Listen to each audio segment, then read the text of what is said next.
네, 먼저 어려운 내용을 들으시고 이렇게 2부까지 오셨다는 여러분들한테 일단 정말 감사하다는 말씀을 드리고 몇 분이나 들으실지 모르겠지만 네, 계속 진행해 보겠습니다.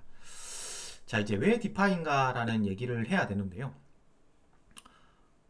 그렇잖아요, 사실. 이게 디지털 자산도 미치겠어 어려워서 이더리움 지금 뭐 지갑 만들고 뭐 거래소 하는 것도 지금 어려워 죽겠는데 왜 해야 되느냐 뭐 이런 얘기인데 이제 트렌드가 변한다는 생각을 해보셔야 돼요. 이제 무슨 얘기냐고 하면 기존에 우리가 그 실질적인 디지털 자산이 아니라 그냥 일반적인 현금이나 이런 그 실물 그들을 이용을 했을 때는 돈이 있다. 내가 자산이 생겼으면 이러한 그 월급을 받아서 자산이 생겼으면 이런 것들을 은행에 예금도 했었단 말이에요. 그럼 그렇게 해서 이자 수익을 받기도 했었고요. 반대로 내가 돈이 필요한 사람 같은 경우는 대출 서비스를 이용하기 위해서 은행을 찾았던 거죠. 대출 이자를 주고 나서라도. 그리고 이제 대출을 받을 때는 내가 뭐 신용대출도 있지만 뭐 때때로는 이제 담보를 잡고도 할 수 있는 그런 것들이 이제 저희들의 이러한 이렇게 금융 활동이었다는 거죠. 자, 근데 저희 지금 뭐 트론 투자를 하시는 분들, 이런 분들 같은 경우는 결국 본인들의 자산 포트폴리오 중에 일부는 디지털 자산으로 이제 투자를 하셨다는 얘기거든요. 근데 그 디지털 자산으로 투자를 했다는 얘기는 그거를 내가 요 일부 포트폴리오를 내 자산을 이렇게 한 다음에 이걸 가지고도 금융 활동을 할 수가 있는데 왜 안 하느냐? 조금만 배우면 할 수 있다. 라는 거를 조금 얘기를 드리고 싶습니다. 그래서 여기서 얘를 계속 이더리움을 들고 있죠. 이더리움을 가지고 은행에 이체해가지고 이자 수익도 받을 수 있는 거고 내가 이더리움을 계속 올라갈 것 같은데 내가 집이 계속 올라갈 것 같은데 돈이 필요하면 집을 담보로 맡기고 돈을 빌리잖아요. 이더리움이 계속 올라갈 것 같은데 이더리움 팔기는 싫어. 그럼 이더리움을 담보로 맡기고 이자를 받으면 되는 거예요. 그런 이제 세상이 열린다는 거예요. 반대로 내가 프로젝트를 해가지고 이더리움 여러 가지가 필요할 수 있는 사람들은 대출을 받고 싶을 수 있는 거예요. 이런 식으로 이제 디지털 자산도 대출이라든지 담보라든지 이런 것들에 대한 수요가 이제 나타나기 시작을 했던 거고 디파이가 실제 그런 것들 사이에서의 비즈니스 모델을 만들었다는 거예요. 결국 아까 말했던 메이커다오라든지 컴파운드라든지 이런 게 디지털 자산의 은행을 한다는 거예요. 그런 사람들은. 그게 디파이 서비스를 제공을 한다. 근데 이런 트론 생태계도 이렇게 할 것 같다. 그래서 계속 이제 뭐 3부 정도가 될 것 같은데 그렇게 연관시키는 게 어떻게 될지를 말씀드리겠다는 겁니다. 요거는 이제 그 디파이의 주요 생태계라는 뭐 이렇게 디파이 맵인데요. 이렇게 많이 지금 많이 이용될 수 있어요. 많이 이용될 수 있는데 이거를 제가 하나하나 설명드리는 거는 조금 더 다음 단계로 실제 이제 이게 구독 하시는 분 이렇게 조회수가 많이 나고 하면 그때로 좀 미뤄두고요. 그래서 이제 뭐 아시겠지만 지금 이게 앞에서 디지털 자산 했지만 뭐 변동성이 작다고 하는 비트 자체도 사실 뭐 일반적인 집이나 이런 담보랑은 비교할 수 없을 정도인데 뭐 이더리움 약간 더 하고요.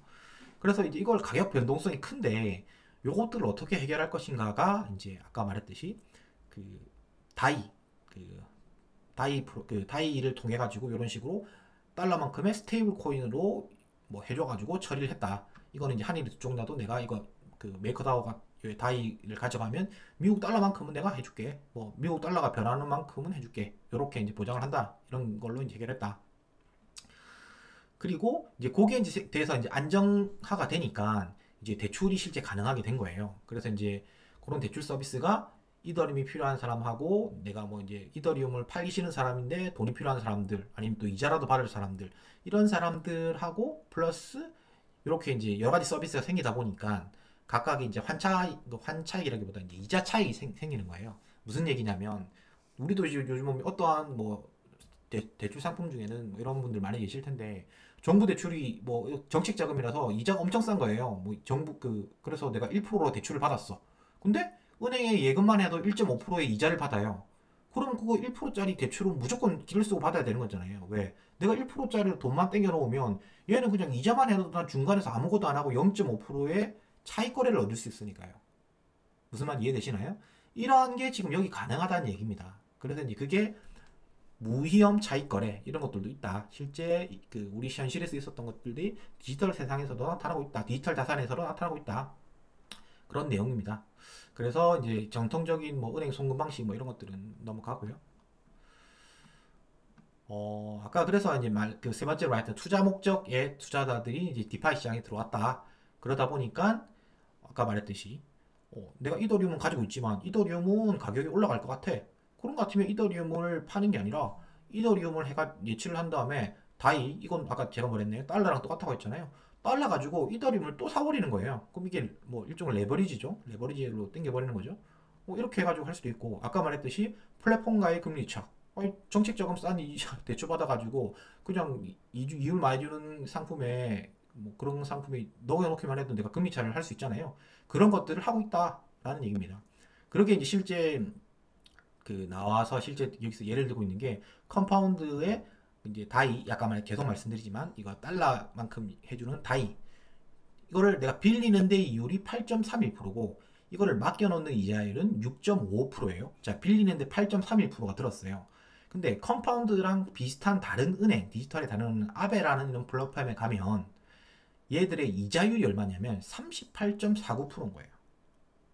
이해되시나요? 무슨 말이냐면 컴파운드에서 내가 이 시스템만 이용할 줄 알면 컴파운드에서 다이를 대출 받는 거야. 뭐 이더리움 있는 걸로 이제 예출 그 해놓고 대출 받는 거지. 그 다음에 여기에 예금 예치만 해놓으면 돼. 예금만 들어놓으면 얼마? 38%를 주니까 대출 8%에 받아서 예금 38% 이자를 받으니까 30% 그냥 막 먹는 거예요. 물론 이제 이거의 안정성 이런 게 있겠죠. 근데 이게 지금 왜 생기고 있다? 잘 모르고 사람들이 이게 플랫폼이 초기고 이러다 보니까 이런 게 지금 기회가 생기고 있다. 그래서 이런 게 전문적으로도 지금 하는 사이트도 보이고 있다라는 겁니다. 그리고 뭐 이런 것들 가지고 이런 그 파생 상품 관련해 가지고도 거래가 될 수 있다. 뭐 이런 것까지 지금 소개를 하고 있습니다. 네. 그럼 이제 실제 이제 디파이 하는데 지금 앞에서 예를 들었던 예로만 계속 들었는데 이제 그 디파이를 구성하는 생태계에는 구성 요소들이 뭐가 있는지를 한번 얘기를 할 텐데 이거를 단순히 이더리움의 케이스만 생각하지 마시고 저희가 이제 지금 제가 대상자들이 지금 저희 그 채널에 구독자나 시청자 대부분이 트론 보고 들어오신 분들이기 때문에 또 썬 채굴 하시는 분들이기 때문에 시스템을 다 이해를 해봤을 거라고요. 그거랑 한번 연관을 한번 시켜보세요. 자, 시작을 해볼게요. 자, 현재 하고 있는 게 지갑, 트론도 지갑 있죠. 대출, 결제, 스테이블 코인, 탈중앙화 거래소, 파생 상품. 자, 대충거리 굴려봐도 여러분들이 트론 내에서 디파이를 어느 정도는 이용을 하고 계셨던 거예요. 무슨 말 이해되시나요? 그래서 먼저 계속 하자면 그 트론 뭐 투자자들이 아니시는 분들 계시니까 자 그래서 이제 지갑이라든지 이런 지갑이라는 거는 뭐 이렇게 대표적인 뭐 메타마스크를 이용해서 할 수 있습니다. 뭐 트론 같은 경우는 트레이더스 뭐 트론 그 여러 가지 지갑이 있죠. 그리고 이제 대출 같은 경우도 아까 말했던 컴파운드라든지 아베 이런 플랫폼에서 해주고 있습니다. 랜딩 서비스, 결제 서비스. 네, 결제도 이게 가장 이제 뜨는 것 중에 하나죠. 하지만 이제 뭐 이런 것들은 여러 가지 이제 플레이어들이 있죠. 그렇게. 그리고 스테이블 코인. 네. 트론도 똑같이 있었습니다. 아시죠? 뭐 USDT 뭐 T죠. 예, 테더가 아니고 트론이라 가지고 네, 그런 것들이 있죠. 여러 가지 스테이블 코인. 그다음에 탈중앙화 거래소. 뭐 덱스라고 하는 탈중앙화 거래소. 뭐 가장 유명한 게 유니스왑이듯이 이러한 것들이 전부 다 지금 디파이 생태계를 구성하는 요소들이었다. 또 파생 상품 이런 것들도 지금 이제 좀 이런 뭐 위험 상품들이 현실에서도 파생 상품 모르시는 분들이 많을 것 같아서 일단 넘어가면 이런 게 이제 맡기고 추가적으로 뭐 숏을 때린다든지 아니면 그 파생해 가지고 여러 가지를 한다든지 오르는 것만에 베팅을 하는 게 아니고 내리는 것에 베팅을 한다든지 뭐 이런 것들을 할 수 있거든요. 그게 이제 현물이 아닌 파생 상품인데 그런 서비스까지 할 수 있다라는 거고요. 그래서 여기 말했듯이 뭐 아베라든지 메이커 이런 쪽이 지금 예치금이 많이 있는데 사람들이 돈을 많이 박아놨다는 얘기예요.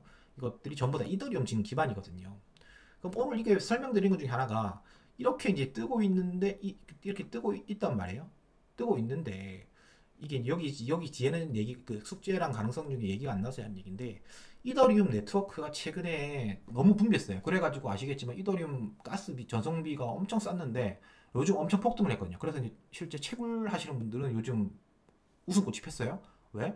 채굴 하시는 분들은 이제 블럭당 생성했을 때 블럭 보상이랑 전송을 했을 때 거기에 이제 가스를 수수료로 받는데 그것들이 이제 수수료가 엄청 올라가 버리니까 몇만 원씩 돼 버리니까 이렇게 이제 좋은 거예요. 그 사람들은 뭐 어쨌든 그게 이제 전부 다 이더리움 네트워크 자체가 느려서 그렇거든요. 저희가 근데 이제 다른 그런 플랫폼에서는 속도가 빠르기 때문에 이더리움이 성공을 하고 이게 좀 잘 정착을 하면 이더리움이 가지는 문제점이 속도 문제나 이런 그 전속료가 올라갈 수 있다는 문제가 TPS 때문에 올라갈 수 있다는 문제가 생기면 다른 플랫폼들이 내가 너희보다 잘할 수 있어요.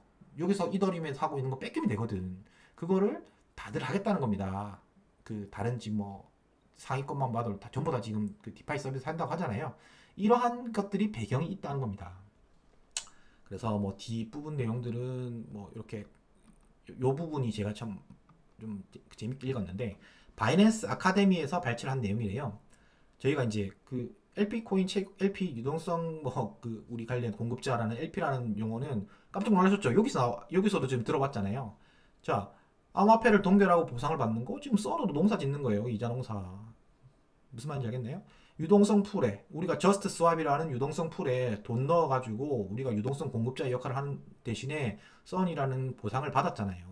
일종의 거버넌스 토큰으로도 운영이 될 수 있다는 얘기입니다. 결국 썬이 미래가 앞에서 뭐 그 메이커다오에서 다이 스테이블이 아니라 MKR이라는 코인이 거버넌스 토큰으로 쓰였듯이 뭐 트론에서는 썬이 거버넌스 토큰으로 쓰일 가능성이 있다. 뭐 물론 이게 그 걔들이 지금 트론이 저스틴 썬이 꿈꾸는 방향이 어떤 건지는 발표가 돼봐야 알겠죠. 근데 이제 비슷한 사례로 봤을 때는 그럴 가능성도 있다라는 얘기입니다. 그래서 이렇게 풀에 공급하는 대가로 보상을 받는다든지 그리고 이런 것들은 실제 저희가 지금 많이 접하고 있는 겁니다. 어쨌든 이렇게 해서 제가 오늘 조금 어려운 내용을 가지고 한번 말씀을 드려봤는데요. 아무쪼록 좀 도움이 되셨길 바라고 도움이 되셨으면 구독과 좋아요 꼭 부탁드리겠습니다. 감사합니다.